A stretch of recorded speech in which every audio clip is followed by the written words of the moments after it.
Welcome to Live, Let, Thrive, a podcast about the Airbnb life, the share economy, and everything in between. Here are your hosts, Micah and Steve. Hello. And welcome back to another exciting episode Of Live, Let Thrive. What is up, Micah, man? I'm good, Stevie Stacks. Back to be back. Good to be back in the studio. How you doing? back to be back. Oh, man, I'm doing good. You know, you and I are always busy as hell doing our businesses and stuff, but I feel good to hop on this thing. And this is our zen. This is our place, our sanctuary. So I'm happy to have a great show today with a special guest. This is episode 223 of your favorite Airbnb VRBO, HOA.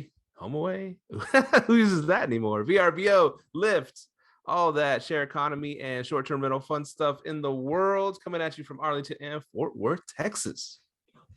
Man, and we have go ahead. I was waiting for you. We have a special guest today, Micah, man. What we got? Very special guest. His name is Dave Mencel. Who's Dave? Dave has been managing vacation rental properties since 2018 when he purchased his first unit in Sedona, Arizona. Short-term rentals were fairly new to Arizona at the time. Hard to believe that. And Dave is one of the first in Sedona to set up a legal Airbnb, keyword legal. Dave found himself routinely helping others in his condominium community to establish their own rentals, which eventually evolved into a consulting business, helping new owners establish and grow short-term rental businesses. In 2019, Dave decided to write a book on the topic. You might have heard of it, Micah. And in 2020, the Vacation Rental Bible was published. In 2022, Dave published Supercharge Your Airbnb, which contains 50 tips to improve your short-term rental business performance. And Dave is currently writing an STR financial management book and expects to publish it in 2023. Not a busy guy at all. Welcome to the show, Dave. Hey, thank you, Steve. Thank you guys for having me. Yeah, man. Micah's a big fan of yours, and I'm learning about you today. Yeah, a huge fan. I'm a book nerd. So someone inboxed me and said, "Hey, man, you got to read this Vacation Rental Bible." So I added it to my list, and man, it was a really good book. Love the book. So Dave, go into it. So how did you get started in the short-term rental space in Sedona? How did you get into that? Oh man, it was to be honest, it was kind of on a whim. My wife and I wanted to retire down to the Southwest somewhere someday, not anytime soon, but we fast-tracked a couple things. We said, you know what, let's just buy a place, a little vacation place for ourselves, and if we can figure out how to rent it and maybe it pays for itself, then awesome, let's do it. We were actually looking at West Summerlin, just outside of Vegas, and then like four different friends and coworkers all said, no, forget Vegas, go to Sedona. And I was kind of like, okay, well, where is that? What is Sedona? Let's go check it out. So we have to flight. We flew down, and I don't think it was 24 hours later, we were sitting with a realtor writing closing papers on a condo. We're like, yep, this place is for us. We love it. Oh, wow. Weren't thinking anything about cash flow or financial metrics or anything. We were thinking like mountain biking and hiking and all that. And so we found a property manager, started working with the property manager. You guys mentioned short-term rentals were brand new in Arizona at that time. So no property manager was really well-versed in short-term rentals at that point in time. So we were doing monthly rentals. And then with the property manager, then we said, well, we could probably do this better. We could Airbnb this ourselves. We could do it. We found a cleaner, just self-managed remotely from Wisconsin, and just started getting the Airbnb thing. Just kind of grew it from there. Wow. Nice, man. And so in your book, it says it's the Vacation Rental Bible. So you got your start in an actual vacation rental, not just a short-term rental. And so, and those worlds ended up colliding, and so that's what's so cool about it, because this was like an old school concept, renting someone's vacation home until they retire and it's paid for, hopefully, or it just pays for itself, and then you have a place that's paid for when you retire. But then someone figured out, oh, we can add some short-term rental Airbnb sauce to this and really start making this a profit machine. Mm-hmm. Yeah. And you say it's an old school concept, but today, 20, 30 years ago, the tools that we have today just weren't available for somebody living in Wisconsin to manage a property in Arizona. It didn't exist, but technology's caught up, and now it's, anybody could do it. Now, have you expanded into other markets, like maybe your local market or other vacation rental markets? Not our local market. No, we almost bought a lake home nearby. So we're in Milwaukee, and maybe 20 minutes away, there was a property went for sale. Tough market, didn't get it. That's okay. But we also own properties up in Michigan, or a property in Michigan, 3-family. Okay. Do you don't do short-term rentals on those? Oh, we do. Yep. That's an Airbnb property. That one's a little bit different. So that was our first multifamily. All 3 of them are active short-term rentals. There's some local laws in that town that say we have to have it with a local contact. So we do have that one under management. We are not self-managing that property, which was a little bit different business model for us. I had to kind of come to terms with not managing my own property, but it worked out okay. I think between writing a couple books, managing a couple properties, it was nice to be able to hand a piece of it off. Nice, man. So Sedona's a hotbed now, right? It is. Sedona boomed. It absolutely boomed. Because that's where all the movie stars have their like second and third houses, right? In Sedona. Yeah. It's a nice little area. It's a beautiful area. It's a good mix out there, and it's interesting. Our place was the first place we bought was one of the cheaper properties in the market at that time. And a lot of the property managers and realtors that we were working with were like, no, don't buy this property. It's too small. Nobody's going to want to rent this. But again, they had long-term rentals. They had monthly rentals in mind. They didn't have Airbnb in mind. But the property is, it's a perfect little Airbnb unit. It's great for someone that comes in, a week to 10 days, in and out. I mean, it's got everything you need. Its location is just amazing. But you don't have to spend a ton of money to get a good Airbnb property. Now being that area was already kind of, people were renting out places, that they didn't live in. There's not really a fear for anti-STR regulations hitting. There's always that fear. Down there specifically, the locals are really trying to push for a lot more regulation on the STRs. A lot of the public officials have said if they do pass legislation, anyone that is legally operating an Airbnb will be grandfathered in. So TBD if that'll ever happen or not. It's at least it's politicians never lie, so you can trust that. Now your condo down there, like how big of a condo is it? And then like, what's your target clientele for that condo? Because I've never been to Sedona. Haven't really heard of Sedona. It's funny. I hadn't either. Like I said, I hadn't either until we bought there. The place is gorgeous, though. The city is, it's a small city. It's only, a few thousand people live there permanently. But our condo, so the complex is a 32-unit building. So now we own 3 units in the complex. Oh. And each property is about 800 square foot for the 2 bedrooms. There's some 1 bedrooms that are a little bit smaller. But 800 square foot in a 2-bedroom unit isn't a ton of space, but again, if you're in and out in 10 days, 2 weeks, it's the perfect amount of space. Actually, my wife and I go down there for a month a year, and for us to be there for a month, it's perfect. So now, do you prefer owning over arbitraging? I do, and again, I think not that I don't have any issues with arbitraging. It's just for my business model, like building the equity. To be honest, I haven't tried the arbitrage model.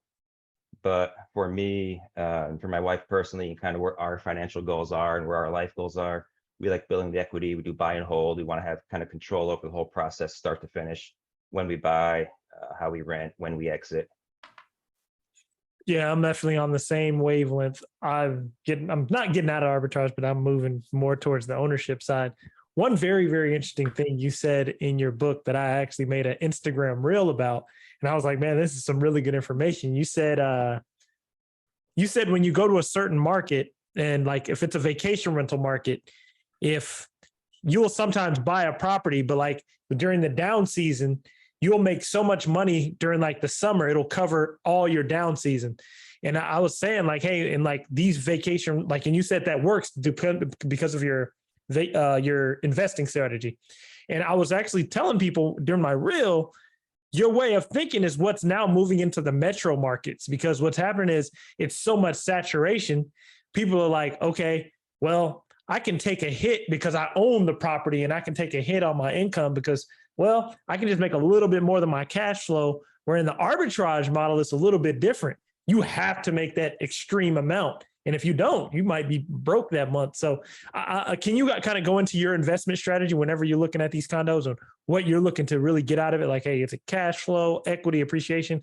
What is it that you're looking at? Yeah, absolutely. I'm usually the one thing I'm not looking for is appreciation. So if I get appreciation, wonderful, I'm happy, I'll take it. Don't get me wrong, but I don't go into it looking for appreciation. Again, it can work. It's just not my personal strategy. I'm mainly going in looking for cash flow, and cash flow, and probably my most important financial metric I'll look at is return on cash. So if I have X amount to invest, what does it do for me? Now, I'll deviate from that model sometimes. I mentioned the 3-family up in Michigan.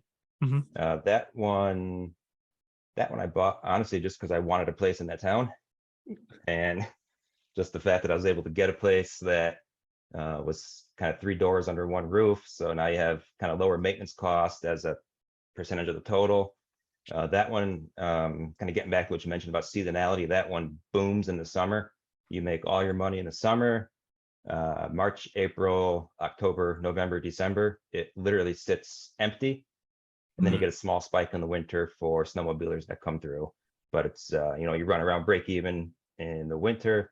You basically, you get nothing in the kind of that off season, and then you get your one season of boom. So for me, I can go up there in the winter, I can use it all winter, and I don't feel bad about taking it off the market for myself. I still have 2 units I can rent out to snowmobilers when I'm using one. And for me, again, it's, it's still got to check those boxes on, what's important financially to me. And again, I can get to that financial goal because I'm not using it. I'm not taking it off the market during that peak season. Now this is because you talked about cash on cash, and I'm starting to hear a lot of people using just huge chunks of cash and just buying vacation rentals. What's the typical cash on cash that you're looking for when you're buying these, like your cash return? That's changed a little bit in the last couple of years here. I used to look, I guess, quantitatively, I used to like a property if it was 20% or better cash on cash return.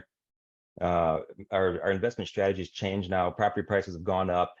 Airbnb market's kind of slowed down a little bit at the moment. I was telling Steve before, we just closed on one unit just this week, another one down in Arizona, and that one we estimate about 8% return on cash on that one. Now a little bit different. Again, mortgage rates are high. We ended up doing that as a cash deal. So with an all cash deal, you're going to have a lower return on cash. You're just not leveraging up like you would if you're financing it. But again, kind of for where we are right now, it fit our strategy. Makes sense. To me, I think, Michael, that's probably the most important thing is it doesn't matter what your strategy is. You can have a lot of winning strategies. You just need to know what it is you want out of that property. That's actually what I got from your book. I love that. Yeah. I kind of got tired of hearing people know you have to do it this way. You have to do arbitrage. You have to buy and hold. You have to do whatever the strategy. It's like, no, you don't have to do anything. You make your own decisions based on what fits your goals. Yeah. And that's why I always tell people, if you're depending on each one, you just have to know the pros and cons and how to navigate the cons. If you can navigate the cons, you can survive in the short-term rental space. It's just knowing every single thing you're doing. If you're sitting on Airbnb only, okay, there's going to be cons with that. How do I navigate it? So you're absolutely right. It's so many ways to skin a cat, as Steve would say. So it's like, are vacation rentals the only thing that you like, instead of just a single family home somewhere in the suburbs? You're all about vacation rentals? Yeah. Right now we are only in vacation rentals. Yep. Okay. And why is that? Some of it's the lifestyle. It's a property that we can use. So if you're doing a year-long lease in a single family house, then I can't do anything with that property. It's a property I have to maintain. Yeah, I might produce some money. It's hands off. It's a lot more passive than renting a vacation rental, but it's also a lot lower return for substantially similar investment. And so what are some tips? I know that you mentioned, like, there's down season. So here's something funny that happened. A kind of funny. Not if you were doing it, like, but Scottsdale. I'll bring up Scottsdale. The word got out like, oh, Scottsdale's the new hot market, right? And so everybody flooded to Scottsdale this year, like I guess in springtime and stuff, and just loading up on units left and right. And so it oversaturated the market quite quickly. And then but the people were making money, like, oh, this is great. Scottsdale's the best. Everybody get over here. And all of a sudden the summer hit. And I guess it's like 200 degrees over there in the summer. I don't know. But the bottom fell out. And then a lot of people are like, what are we doing? We can't make any money. I can't make the rents. I can't make the mortgage. I can't, you know. And so everybody freaked out and I guess hopped out of the game. But now it's picking up because we managed some units for a client in Scottsdale. And now it's really picking up again. So, I mean, how do you, I guess, how do you set your business up to succeed knowing that there's these drastic swings? But you know, there's probably 3 key themes in my book, and one of the key themes is build a reserve fund. So if you do nothing else on the finance side, build a reserve fund. So whether that whether that reserve fund is for a new roof, a new air conditioner, a new whatever, or whether it's to weather a downturn in the economy, a slow season, an off season, that doesn't matter what it's for, right? I'll teach you how to account for those various things in the book. A lot of things to account for, but I'm surprised how many people, like time and time again, it's like, oh, well, I can't afford that new roof right now. It's like, well, you've owned this property for 5 years. Weren't you planning for a new roof? Or, weren't you planning for a downturn? Weren't you planning for a slow summer? I mean, it's, these things that they can definitely be planned for mathematically. I mean, you can get it right down to like, I need to save $257 a month to account for my reserve. So that's my goal, is to get everybody to start planning for that. It's a little bit, some of it, it's kind of a mix of the expected and the unexpected, but even the unexpected you can sometimes expect and plan for. So what's the best way to utilize that time of the down season where the place is empty? Do you go in there and like touch things up, remodel, put new furniture? What do you do? Yeah, we will. We spend a lot of time remodeling properties. We try to stay ahead of the curve. So another big part of our strategy, we are more concerned on the top line and less concerned on the expense line. So we want to run nice rentals. We want to run higher end rentals. We want to furnish them nice, fix them up nice, paint them nice, decorate them nice, treat our guests well. We found we can charge a lot more for it. That offsets that increase in expenses. So we spend a lot of time fixing up the properties, just continually reinvesting into them. Nice. And so how did you get into, what made you want to write a book? I don't know, to be honest. I think my wife and I were just drinking one day. We were hanging out in I think we were down in Death Valley National Park camping, and I was like, I should write a book on Airbnb. And I think she kind of like blew it off, and she's like, you'll never write a book. And I'm like, I should. I'm like, we've helped enough people. We've been doing this long enough. Like we're doing okay with it. I'm like, I can write a book. And literally that night I just started writing. I'm like, let me write like 2 chapters, see how it turns out. I'm like, oh, this is okay. I think this is workable. So I'm like, all right, let me throw that away and let me actually write a book for real. Let me build an outline and sketch it out, do all my research. So it's probably, it was probably a 6-month process to write it. But it was kind of birthed on a whim. Have you always had like a passion for writing? Because that's like, man, because now you've grown into what, 3 different books? Yeah, 3 different books. So two published books on Airbnb, a 3rd one in the making. I wrote a little bit of the financial management book, and then I was starting to get a little bit burned out. So I actually took a little time off of writing that book, and actually just wrote a guidebook to Sedona. I wanted to try something a little bit different with graphics, photos, just kind of share some of so I think I mentioned we spend like a month a year down there. So I wanted to share some of my experience with town in the book. So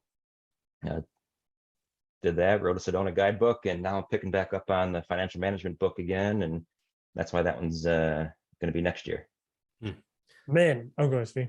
I was going to ask, so how has writing a book helped your business? I think you get to put stuff on paper and look at it. It's got to like affect you in some way. Well, I mean, I think first there's the obvious. If I'm doing my research to write a book, then it's going to help me in how I manage and run my own rentals. It'll keep me on the forefront of what you have to do to run a successful rental property and a successful rental business. Another part of it is it did kind of force me to the 3-family under professional management to give me the time to write the book. So I'm doing that. It got me hooked up in a lot of the different tools that professional managers use. And it's interesting because the lady that manages our Michigan rentals for us and I have we have a wonderful relationship because we have very different points of view on it. I have kind of the point of view of an owner self-manager, and she has, I have a portfolio of 50 or 60 or whatever properties she manages. So we use different tools, and I hadn't previously used some of the tools that she uses, and she hasn't managed and thought about property management in the way that I have as an owner manager. So we learn from each other. But yeah, definitely keeps you on that cutting edge. I like that. With your property manager, are you only on Airbnb with your properties? Airbnb and VRBO. Okay, Airbnb and VRBO. So Yep, and that's it. Okay, so and I have a question because I know VRBO is real big on vacation rental markets. What's your traction? What's your ratio between Airbnb and VRBO in Sedona? It's different than I thought it was going to be. I thought it was going to be closer to 50-50 or heavy on the VRBO side, but we do probably 80+% on Airbnb. Okay. Do you know, is that due to the type of clientele that's coming to Sedona? Is that families or younger people? What is it? It's well, demographic is a lot of families, a lot of families, a lot of we'll see a lot of events. We'll see weddings. We'll see engagement parties, bridal showers, things like that come in. And we try to cater to a lot of that as well. We cater very strongly to families. So every unit's gonna have a pack and play, a crib, that kind of stuff in it. We cater very heavily towards families. And again, that's kind of part of it's who we want to be in our unit. We want people with kids. We want people that are out doing the kind of things that we like to do. One of my hobbies is mountain biking. Every unit in Sedona is going to have a bike pump, a place to lock your bike up, and just kind of some of those things that attract people that are kind of like us as owners. I love that. That's the Jay Massey thing right there. Find out who you are and then cater to those people. I was like, smart. Yeah. Love that. Now I hear the wine's pretty good over there. Do you leave a bottle of wine for your guests? No, sometimes when something goes wrong, we do. It's like our peace offering. Have you tried stuff like that and then just realized that no one's drinking it, or no one's, I don't know, it's not worth the price, not worth Yeah, we found it's not worth the price. We found it doesn't really differentiate you that much. Some owners down there do it, and some do it as a surprise. And that's actually something in my book I caution you, don't leave those nice surprises. They're nice, don't get me wrong, they're nice for your guests to find, but if you're doing something, if you're spending the money to leave a bottle of wine, advertise it. Let people know you're doing it, because then you can either get a slight premium for it, or you can set that expectation that, yep, this is a high-end property, they're doing high-end features and details for us.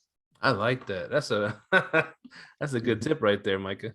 Yeah. I always say it's certain things people will add, but you don't charge for it. I'm like, charge for it.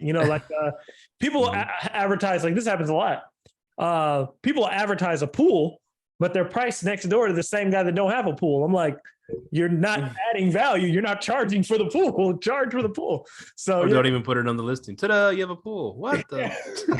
You didn't even bring our swimming stuff, man. Yeah, I know, right? Swimming naked. All right. So here's one thing, because you got into this, like you said, 2018. It seems so long ago, right? The world was different back in 2018 before the whole COVID thing. Anyways, so you jumped into a market that really wasn't didn't have a lot of short-term rentals, if they had any back then, and then so I always bring it back to when I first started going to Padre and going into these places, and that you'd have to go to an office to pick up your towels, and some places you bring your own sheets, and you bring your own toilet paper, you bring your own everything, right? And so Airbnb kind of changed that. So when you got to Sedona, was it still old school like that? Kind of just backing up from there a little bit, the reason there wasn't a lot of short-term rentals, and the reason that kind of that keyword in the bio was one of the first legal Airbnbs, there was actually a statewide ban. So the entire state of Arizona had a ban on rentals less than 30 days. Oh. And then the governor at the time stepped in and said, well, this is crazy. Why do we have this? Let's get rid of this ban. first he said, well, okay, that's it. This ban is over with. It's done. Nobody can regulate it. Other than a private entities like a homeowners association can still regulate it. But like, for example, the city of Sedona couldn't regulate it. And then they had a little bit of warring back and forth between the city and the state. And Sedona's like, well, hey, okay, state, you can do whatever you want, but as a city, we aren't going to allow it. And the state said, well, okay, if you don't want to allow it, that's okay. We're going to cut off your funding. So good luck paving your roads or funding your schools or whatever. But yeah, go ahead, ban them.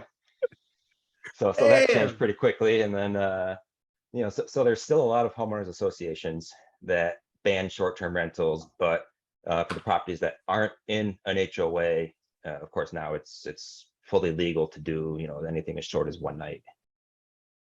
Wow. No, man, sounds like, and you just actually put an idea in my head. And I've thought about it, but I'm like, maybe starting HOAs that are short-term rental friendly is the way to go in the future. Because yeah, go ahead. Oh, I was just to say that's exactly what we were looking for. That was one of our check boxes. So we, the first condo complex that we bought into was one of only 3 in the area at the time that was short-term rental friendly. Wow. So that's really the way to go, man. And then if you keep owning, it sounds like you've already scaled up and own multiple units there, the more control you can start to have. I like that. So now you said you started in 2018 in Sedona. You said there's months where you just kind of break even. Now, how did COVID affect that? Was it a good thing, bad thing? How did that work? Oh man, when COVID first became a thing, it was not a good thing. No, it was not a good thing. We lost a lot of bookings. I think that what was that? It was 2020 March, I think, give or take, and we lost probably the entire month of March, the entire month of April, May, and then we saw kind of a slow comeback in June, and then I think like July and August, it boomed. I think people were getting sick being home, whether they were traveling for vacation or just wanted to escape their own house and go somewhere different and get away and work remote. I don't know what the trigger was, but when it changed, it boomed significantly. Yeah, that's same here in this market. Yeah. Yeah, the no, what were we talking about before that? I'm sorry. Sorry, I got a whole list here. I'm gonna just grab something from the list. How about that? I'm stumbling over my words. Yeah. Well, COVID. Okay.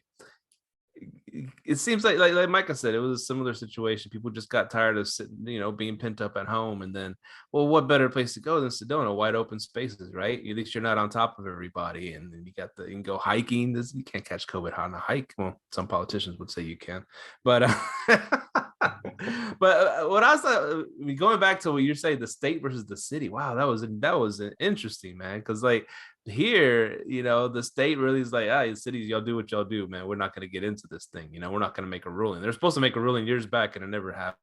And so they just left it up to the cities to start banning Airbnbs over here. But man, y'all's state governor's pretty gangster, man. I want him to move to Texas and take over Texas, and then open it up like that. That would be awesome. But yeah. So back to like, here's the thing, and what's cool about the HOA thing you talked about too, where at first I was like, okay, yeah, the HOA allows it now, and they allow Airbnb at their complex, but what happens if someone else takes over and then they end up banning it? But I don't think that would happen, because if you make a complex Airbnb or short-term rental friendly, then people are gonna start utilizing that thing and start making money. And then if someone does get in there, hey, I'm gonna propose that we ban it, they're gonna like, screw you, we're gonna vote you out, right? I mean, it sounds like a perfect thing.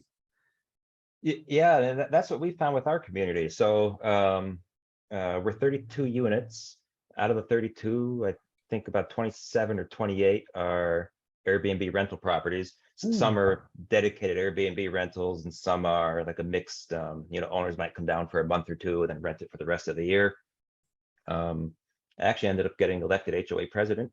Nice. And the entire HOA board is all dreams do come true. I made it. But off with their heads, you get drunk with power. Yeah, so like in our case, the entire we just like chasing people off our lawns. That's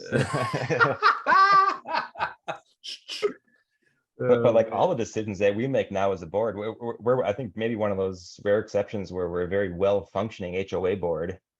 And a lot of the decisions that we make are for the benefit of the rental owners, because there's so many of them. We try to balance the needs as best as we can, but we have a lot of nice little touches on the property. So we have a pretty sizable budget every year for putting flowers on the property and just nice things to make nice touches for kind of everybody. But we really cater it towards when a renter comes in and they spent good money to book your property. You want them to have that great experience from the moment they first not walk into your unit, but walk onto the property as a whole. Now, how often is stuff going up for sale in that condo complex? Yeah, like, I'm like, instead of always looking for these places to try to do this and that, hey, why don't you just go to a community that allows it? So how often does stuff go up for sale in that complex? Not very often. We just closed on one this week. It was a for sale by owner. It was another guy that was a former board member, and he owned a couple units in a different complex, and he wanted to pick up a third there. So he did a for sale by owner on that one, and then sold his unit in this complex to me, just to kind of free up the money to get the one that he wanted. But that was the first sale that's happened in the community, I think, in probably a year and a half. Wow. HOA president gets first dibs, Micah. I know. So Micah, bribe him. No, then I have a question. It's like, since you're the HOA president, how much does your vote and how does the voting work, right? So like kind of how Steve said, if people can come in, like this few people want to say, hey, we don't want Airbnbs anymore. How much power do you guys have to say no? Is it like a voting thing? Like you own 3 out of 32, so your votes counts as 3, or how does that work? It's well, that's actually a lot of that just changed this year as well too. So we are in most Arizona complex, I think probably most in the country, but at least in Arizona I can speak to, most communities like that are governed by 2 sets of documents of rules and regulations and CCNRs. And the CCNR is a much deeper legal document, and that takes, now it's like an 80% or more, depending on your community, majority vote of the ownership to change anything that's in your CCNR documents. But within your rules and regulations, just a simple majority of the board can change those. So like in our case, the ability to operate your unit as a short-term rental is written into our CCNRs. So 80% of the community would have to vote in favor of changing that. So that's, with the ownership structure that we have, that vote will never happen, because it will be short-term rental legal forever. And what does CCR stand for? Covenants. Oh man, now you're testing me. Sorry, I didn't know myself. I had it in my head too. I was gonna help you. I had it in my head. Yeah. Credence Clearwater Revival. Yeah, that works. We'll go with that one. That's covenants, something, and restrictions. I forget the second C in it now. Cool. Yeah. Maybe control. I don't know. Here's something that I'm gonna have you put to the board, put it to vote. You're the leader. You can make it pass. Electric car charging station. There you go. Add that to your complex. We looked at that. We looked at that. So kind of 2 things. So a couple doors down from us, there's a little like strip mall with some restaurants, and they have a full row of free EV charging stations you can use when you're there. I don't think I've ever driven past it and seen a car plugged in. Okay. But we also looked at it as maybe like a profit center for the HOA, not for an individual unit owner, but for the HOA. Like, should we put in, maybe 2 or 3 charging stations on the property? There are companies out there that basically it's like a cost sharing model. You pay something up front, they install all the hardware, they manage and service all the hardware, and then you get like a split of the charging costs. So you earn so much per kilowatt per kilowatt hour that comes through the charging. When we looked at it, when we did the cost benefit, it just was not there for us. I think it was over $15,000 to add 1 charging station, and with the usage that we had expected to see, there was no payback. Wow, that's interesting. By the way, it's covenants, conditions, and restrictions. That's what it is. Thank you. About those EV chargers, it's funny that you said you don't see people sitting at them, because last year, it might have been a year and a half ago, I started putting Tesla chargers in all my houses, right? So I was just like, let me put this in because of like the distance between like a Tesla charging station. It was so far in the area that I was in. But they just installed them down the street. I was like, oh crap. But when I go down the street, nobody's there. But there's a bunch of Tesla charger people that have Teslas that book my place, and I'm like, it's like they don't want to sit at those places. They rather have it at their home. Like even my next door neighbor, they have the charging things coming out of from under their garage because they don't want to sit at those places. So I think there is like some definitely like benefactors of like having those, or guests are like, hey, this place has a Tesla charger. I ain't got to go sit at the Walmart or whatever and charge up. So yeah, that's very interesting that you said that. I've noticed that as well. Yeah, and I think it'd be a lot different too in a single family home or a small community. Like in a larger complex like that, then I can see, how do you know who gets to use that spot, and how do you stop somebody from just parking there for, overnight or 2-3 days at a time and blocking access for somebody else. Yeah, we started looking at it, and we wanted to do it, and and in the end for us just didn't make sense. Yeah, makes sense. Yeah. So you're used to buying vacation rentals. That's great. I know I've tried it a long time ago in the past. I tried it to do it, and the process was a lot harder to buy a vacation rental than just to go buy a 3-2 house. Have you seen that firsthand, and what are some tips and pointers to get the deal done?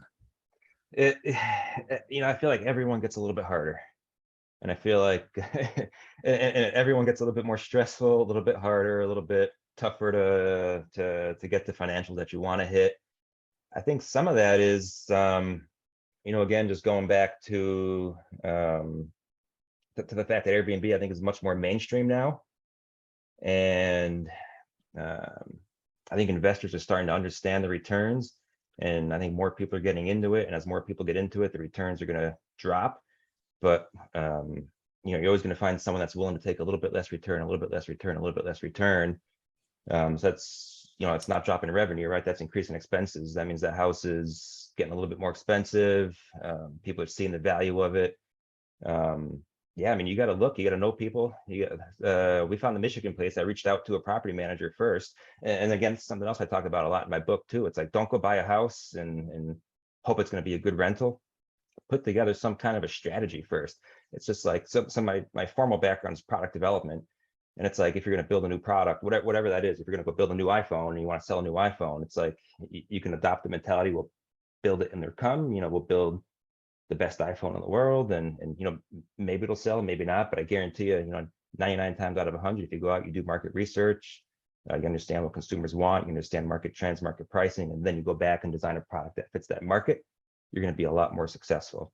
So it's no different with vacation rental properties. Do your homework, do your research, understand, what it is you're looking for, but then also understand, who's going to be on your team. So for me, like with the Michigan property, I reached out to a property manager up there right away. She was also a realtor, so I was using her as my agent to help me find a place, but ended up picking up a pocket listing from her that I otherwise wouldn't have known about had I not reached out to somebody that specializes in, short-term rentals. And also, it kind of piggyback off Steve's questions about vacation rental markets, right? So let's say in vacation rental markets, I know it's a little bit different, but like in high season, right? Are most people, like, especially if you're in a complex where there's multiple 2 bedrooms, what are you doing to stand out? Well, a lot of that's how you furnish, I mentioned before, we're only on Airbnb and VRBO. We don't do any direct marketing. We don't do any, Google AdWords, anything like that. We found for us, we're able to keep an occupancy rate that we like without having to do that. If we started seeing occupancy drop, then I think we would start turning to those tools. But kind of within those platforms, we like to run nicer rentals, higher end rentals. We spend a lot more money, I think, than the average person on furnishings. We really streamlined our check-in process. Every single time we get compliments on our check-in process, on how clean the property is. We've hired the best cleaner that we could find, and he scrubs everything in between every single rental. That place is spotless. I feel like almost every single feedback we get on Airbnb is cleanest Airbnb I've ever stayed in. And that's exactly what I want. And it's just stuff like that people read it, they see it, they're like, yep, I want to book with this guy. I love that. So because I try to base. I'm happy you said that too, because you have to find something you base your business on to where you get a 5-star every time. Mine, I focus on is cleanliness and communication. Those two things go a long, long way. So, and also, so you basically standing out due to like furniture, things of that nature. Now, do you see like someone, let's say they've owned their condo for 20 years, right? And they're doing short-term rentals. You've owned yours for 5 years. So, that guy who's owned it for 20 years, his operating expenses are a little bit lower. Do you see him kind of undercutting the market? Because like I'm in a market right now, that's where a lot of people are doing. They're just undercutting everyone because their expenses are low. And do you guys see that in vacation rental markets? I haven't a lot. No, a little bit. We've seen it a little bit. Where we really saw it start to really kind of ramp up was when COVID first started and everything just kind of slowed down to nothing. Then I think that was the only trick people had to boost occupancy was drop price, drop price, drop price. We were doing it too, and it was at the point I think everybody was so panicked and nobody really knew what to do because COVID was so new and so unheard of, and Airbnb came out and announced an unprecedented move of refunding everybody, and I think there was just this mass hysteria amongst hosts. So that was the one lever we all had left to pull was lower the price, try to encourage more people, and maybe go to a longer term rental to try to attract the work from home people. But that was it. Other than that, I haven't really seen people racing to the bottom. Gotcha. It's interesting. Do you ever buy units that need major renovations? Yes, I promised my wife I would not buy a project house. And then the 3-family was a project house. All 3 units were a project house. Okay. I was just wondering how that works because I know, like, for example, other beach communities or vacation rental communities, it's not it's easy to find good labor, good contractors to do the work on a timely fashion. I could imagine. Was it like that over there? It is not easy to find anybody to do anything in the place where we are. So it's a tiny town. The town is less than 2,000 people, and the next nearest town is about 45 minutes away. Oh wow! And it's the property is about a 5-hour drive from my home in Wisconsin, and I've been little by little chipping away at it. Oh, so it's not even done yet? No, it's on the market. So it's all the units on the inside are done. Mm-hmm. When I bought it, there were a couple exterior flaws that needed some work. We spent 11 days there, and I did find somebody to help me for those 11 days. So it was myself, a couple friends, my wife, and then one hired handyman. And in like 11 days, we blew through a total total gut job of one of the units. Got everything done except for the bathroom. And in under 11 days, it was amazing how fast it came together. Turned out beautiful. That was the one that needed it the worst. The other ones just needed more kind of paint and furnishings. Mm-hmm. They sold it. It was a kind of using air quotes here, but a turnkey rental, but there was nothing really turnkey about it. The key turned. That's what they meant. But it was fun. I love doing that kind of work myself. It's it's something I legitimately enjoy, so I don't mind doing it. And that's a property that I get to use all winter too. I'm an ice climber, so I get to go up there. It's a big ice climbing spot. Mm-hmm. So I go up there with a big group of friends, and like we'll go out climbing all day, come back and just drink beers and paint at night. So, drink beers and paint, huh? Okay. To each his own, man. I hate all that stuff. I mean, I've done it before in some of my houses, but oh my god, you don't hate drinking beers? I do. I like the drinking beer part. I'll be a supervisor. All right, we need that too. Keep us working. I'll buy the beers too. I don't give a shit. Y'all can do the work though. Yeah, that one was interesting though. It's at least 123-year-old house. They don't know for sure. I guess I think they only keep records back to 1900. So they just listed 1900 on the sale, and that was it. Wow, I did not know that. Wow. It's a quirky little place though. It's a cool little house. It's unique. It's a cool little city. so it's been fun. A lot of work, but a lot of fun. See any ghosts there? No, it's funny. We keep in all 3 units, we have a copy of I forget the title of the book. It's called like Haunted UP or UP Haunts, or UP is Upper Peninsula for Michigan. And each one has a copy of it. We're not a haunted spot, but not too far away, we got a couple. That's cool, man. Yeah, we have a friend, Sarah Glidewell. She's investing in Michigan too, Upper Michigan. So she's big on the Midwest, and then Wisconsin, Michigan. So she's doing some cool things over there. We might have to hop on the bandwagon with her. Yeah, well, come on over, check it out. No, I'm happy Steve brought up the Midwest, because that was one thing that always scared me about the Midwest. With Midwest houses was like the brutal winters, things that happen, snow plowing, freezing pipes and all that. Has that become a problem in like your vacation rentals, or have you guys found a way to kind of, do maintenance so that doesn't happen?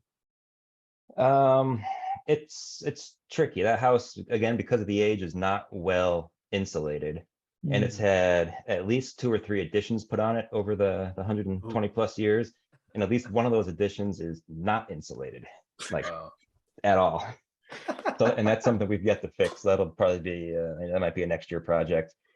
So we keep a heat lamp running in one of the crawl spaces all winter and keep it from the pipes freezing. So we have some pipe, both supply and drain pipes are in one of our crawl spaces. There's some maintenance that goes in. You block up all the vents for the winter, throw some insulation up, throw a heat lamp in there. I do have remote temperature sensors, so I can watch the temperature and I'll get an alert on my phone if it gets too cold in the crawl space areas. And I can call the property manager and she'll go over and take care of it. And again, that's kind of the benefit of having some boots on the ground up there. Yeah, there's a lot of weird little quirks of the property. We had a city sewer main back up, and we had a basement that flooded with sewage. Actually, that's how I spent my 4th of July this year. Oh, Unexpectedly taking a trip to Michigan. Oh man. So I mean, these things happen. Again, that's where, if you have that reserve fund, it comes in handy. Prepare for the unexpected. Well, on that note, reserve fund is this great idea. Do you believe in home warranty companies? I'm a DIY guy, so I personally don't. I think they can work well for some people, and again, depends on what your skill set and are you looking to be hands-on with your property or not? I like to be hands-on, so for me, if a furnace goes, I don't have a problem replacing it. For me, no, I don't see a value. But again, that's just a pure personal statement. For the right people, I think there's definitely a value to them. I'm starting to hate them too, man, because they're starting to deny everything now. And plus, not only to deny everything, you pay them to come out, and then they'll deny it, right? And I started out great. I started out with one that worked out great. They approved a few claims and saved a bunch of money. But then now, man, they're just they're changing. And I can never talk to anybody from this country. Nothing wrong with people not from this country. I'm talking to people from another specific country, and all they're doing is reading a script saying why they can't approve certain things. And I'm like, I have good handymen that can fix things for a decent price, but I'm paying a monthly fee on like 6 different houses to have these things that whenever I need to use them, they're getting denied now a lot. I mean, most, like almost 100% denied now. So I'm like, what is the point to having these things anymore? If you have a couple good handymen that could fix things, and plus you're not paying a monthly fee to have something that you can't use. I don't know. I'm changing my tune on these things. Yeah, and I struggle with just the concept of repairing a lot of that stuff in general. I mean, today everything, appliances aren't super expensive. If you buy something new, you don't have to buy something, you don't need to buy a $2,500 fridge for a rental. You can buy a $600 fridge for a rental. And when it breaks, you can get rid of it and put a new fridge in. And to me, and again, I think maybe because all of our properties are remote, so it's a lot harder to get down to them when something breaks. So I'm always reliant on others in that scenario. Like if a stove dies, I got to get a new stove in there ASAP. I would rather just have things that are newer. I don't always trust something that's repaired. If one thing's failed on it, do I know another thing's not going to fail tomorrow? I'd rather just replace it and move on. Man, I fully agree with you. Funny thing is, this week I just canceled 5 home warranties. I canceled 5 of them because they were just horrible, man. You can't get them on the phone, but their customer retention department will keep you on the phone for 3 hours. All the incentives you'll get if you stay. I'm like, we had stuff that's been broke for 3 months. You haven't came and fixed it. Yeah. Mike, it's funny you mentioned 5 of them. It's a numbers game too, right? If you own enough properties, if you have enough home warranties, you're going to lose that bet, right? They're in business to make money. If where you can benefit, if like your primary residence, if you're not in the rental business, if you own one home, if you live in it, maybe it's a good bet, for the right person again. But when you start scaling up, you get to the point that if you got one stove that fails in one of your 20, 30, 50, whatever properties, do you really need 50 different warranties to cover those 50 different properties, or do you just replace that stove and move on? Yeah. By that time, once you scale up to that, you can have your handyman working for you full time. Yeah. Work. Yeah. My the banker up here at the bank, he's basically was saying, hey, yeah, once you scale up, just hire a handyman to work for you full time. And I was like, oh, that's a good idea. And he goes, this is what his uncle did. So yeah, I put basically what I did was I took my home warranty I was paying every month. And I was like, I asked my handyman, hey, can I pay you this every month just to be on retainer? And he was happy to take it. And I actually cut the cost in half. Yeah. Only works when your rentals are all in the same state, though. That's true. That is true. Man, this has been a good conversation right here. It's intriguing that you were able to write a book, because I've always wanted to try that. And what advice do you have to aspiring book writers? Just start. It's like what's the old saying? How do you eat an elephant? One bite at a time. Just start. Just write something. Reread it. If you don't like it, throw it away. Start again. If you don't like that, throw it away. Start again, and eventually you'll have something you like. I started writing first, and then I kind of wanted to see where it was going to go, and then I stopped, and then I went back. Maybe only 2 or 3 chapters in, but then I stopped, went back, and then outlined, and then made the formal outline of what I wanted the book to be. Then I went and did the research to support it, and then I went back and rewrote the whole thing. But for me, just kind of writing those first couple chapters, just top of mind, no research, no nothing, just no filter between the brain and the keys typing. It was really able to just kind of let me engage more of the creative side. It kind of relaxed me into the process a little bit, rather than starting with the kind of the heavy research and maybe the less fun parts of putting pen to paper. But yeah, just start. It's no different than getting in anything else. Getting into the STR business. How do you do it? Well, just start. Mm-hmm. Did you do a good job, Micah? Oh yeah, this was good. I love his book is pretty badass. Yeah. By the way, yeah, if y'all have not read the Vacation Rental Bible, definitely check it out. I got to definitely check out your other books as well. But yeah, my good friend of the podcast actually sent me a DM and was like, hey, read this book.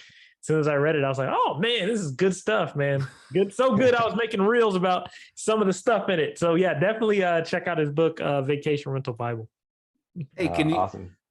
I don't know who does these. This is really cool, because now when I hear about a book, I go straight to YouTube and see if someone did one of those writing on the whiteboard synopsis of the book. I love those things, man. And they did it for Rich Dad Poor Dad. They did it for Cash Flow Quadrant, all these different types of books.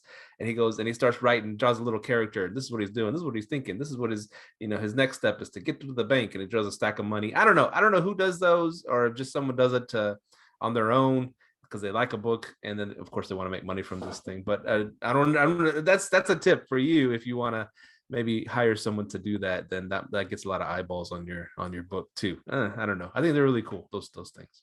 Those little synopses. I like it. Sounds good. Yeah, and someone to what's it called? Audiobooks. I like audiobooks. So I don't know how you go about doing that. You could read your own book, right?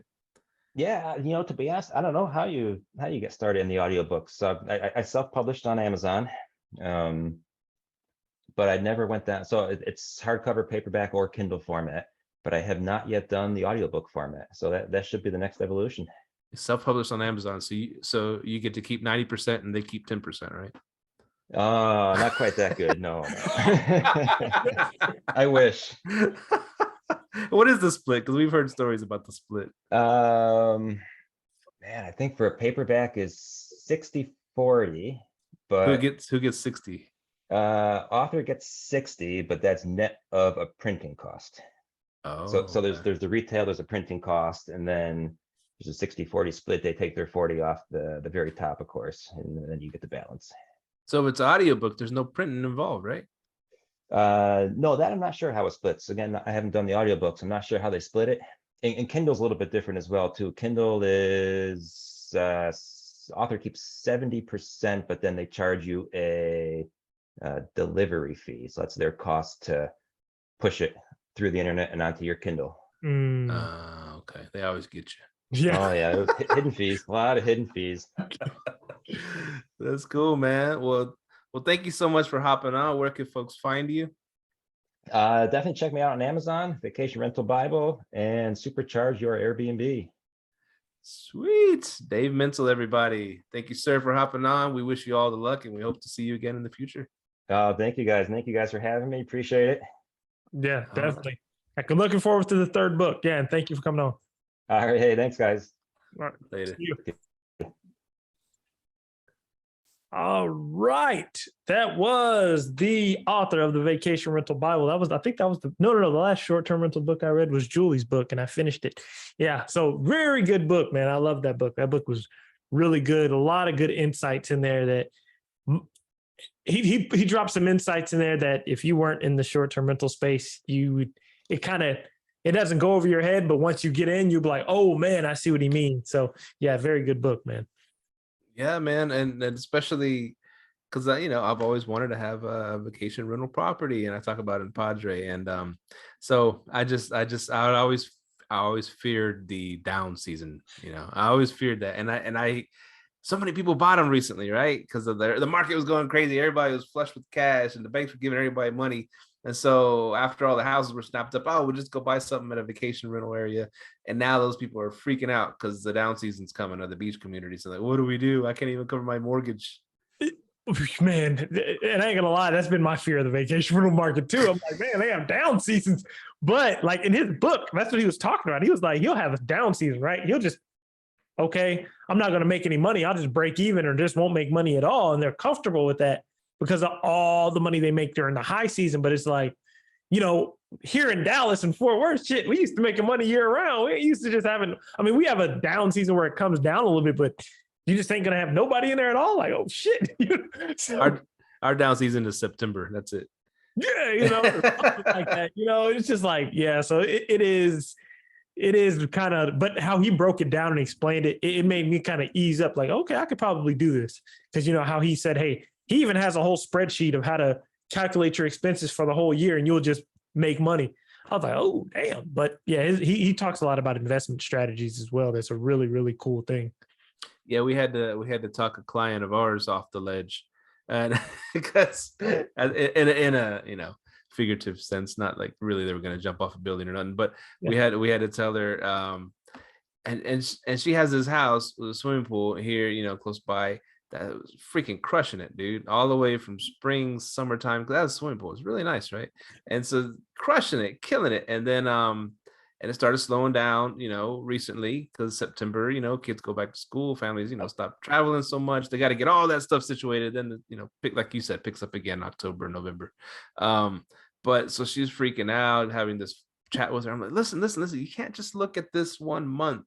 You got to look at the whole body of work, the whole painting, not just this little bad rough spot right here. It's the whole thing. Look, you've been killing it. You've been making $4,000 or $5,000 a month, in these up months. Just because you have a down month and you're like, oh, barely gonna cover my mortgage, blah blah blah. But look at all this other money you made. You gotta. It's gotta be all one. This 12 months is all one. Yeah, I know. Right? It's a whole 12-month thing. It's not just a 3-month thing or a 2-month thing or 1 month by month. It's the whole, you're paid the whole body of work you got to look at. Yeah, you do. I'm happy you brought that up because that would make people jump off the edge. Just like, dude, you got to chill out. There's down season. Because it's funny. I haven't been on social media, but if you notice, every time this time of the year, a bunch of people get on social media, those Facebook groups. Oh, I don't have no reservations. It's like, dude, it's back to school season. It happens every year. I mean, once you've been in for a while, you know it's back to school season. It happens every year. But yeah, man, for sure. Great show again, episode 223 in the books. I'm Stevie Stacks. You got, look me up, argistrentals.com, Argist without the L, so it's not largest, it's Argist, but argistrentals.com. It's the largest, man. Hit me up. I'll manage your place. I'll make you money, even in September. That's how we roll, Micah. You blatantly just said your client didn't make money. Yeah, I didn't say she lost money. I didn't say she lost money. She didn't make as much as she was accustomed to. Yeah, that got to get over that. People got to understand, man. Yeah, stop tripping. I'm just kidding. I love you, client. I'm not talking about you, by the way. If you think I'm talking about you, I'm not talking about you. Okay, there you go. I cleared it up. yeah. Thank y'all for continuing to listen. Definitely hit us up. liveletthrive@gmail.com. Remember to hit the subscribe button, like the video. And if you're on iTunes, make sure to leave us a review, man. If you love us and been riding with us. And thank y'all for continuing to roll with us. And if you have any properties in the DFW area that you need to sell, hit me up, info@sharebnb.com, or just hit me up on Instagram or Facebook, wherever you know where to find me. So thank y'all to continue to listen. We are out. Peace. Later. Thank you for tuning in to this week's episode of Live, Let, Thrive. Be sure to tune in next week for all the latest in the world of Airbnb and all that entails. Bye-bye.